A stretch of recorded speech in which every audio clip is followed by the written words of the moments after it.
Sahabat akhirat dimanapun berada, tahukah kalian siapa orang yang rugi?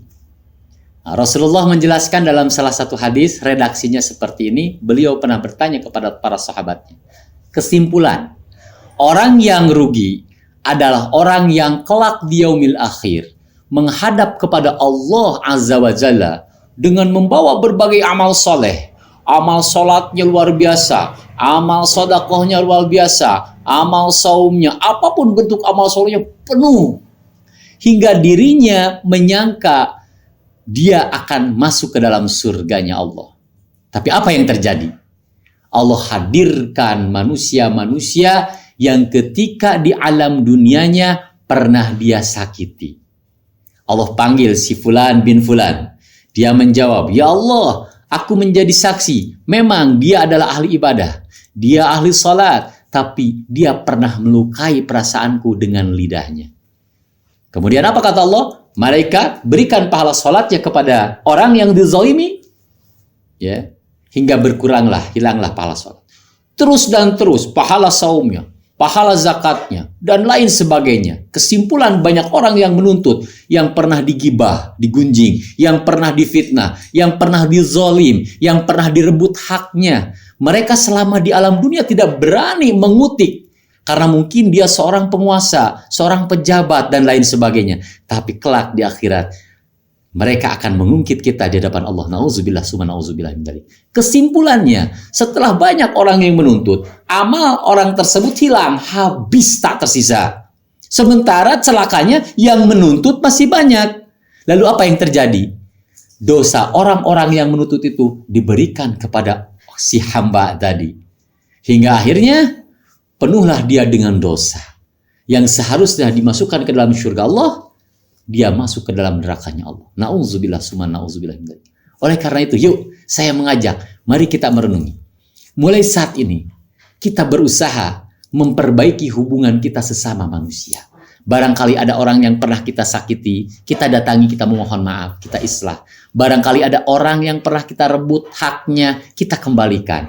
Barangkali ada orang yang pernah kita pinjami uangnya dan tidak kembalikan, segera lunasi hutangnya.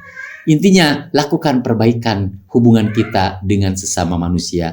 Perbaiki hubungan kita dengan Allah. Sebagaimana di sesi-sesi sebelumnya pernah saya sampaikan, bila kita ingin memperbaiki kehidupan kita dan kita bingung harus mulai dari mana, mulailah dengan memperbaiki hubungan kita dengan Allah lewat memperbanyak ibadah, lewat salat, memperbanyak zikir, dan memperbaiki hubungan kita dengan sesama manusia dengan cara menebarkan kasih sayang. Jauhi kebencian, jauhi sifat dengki, jauhi perpecahan, jangan mau diadu domba karena kita bukan domba. Yuk, sahabat hijrah dari komunitas Briges, XTC, GBR, Monreker, tak bosan-bosan saya mengajak. Yuk kita sama-sama hijrah, kita perkerat tali silaturahim, tali persaudaraan ukhuwah Islamiyah. Kita lupakan masa lalu, kita hilangkan kebencian, kedengkian di antara kita. Karena kita tidak pernah tahu kapan kita akan kembali menghadap kepada Allah dan dimintai pertanggungjawaban.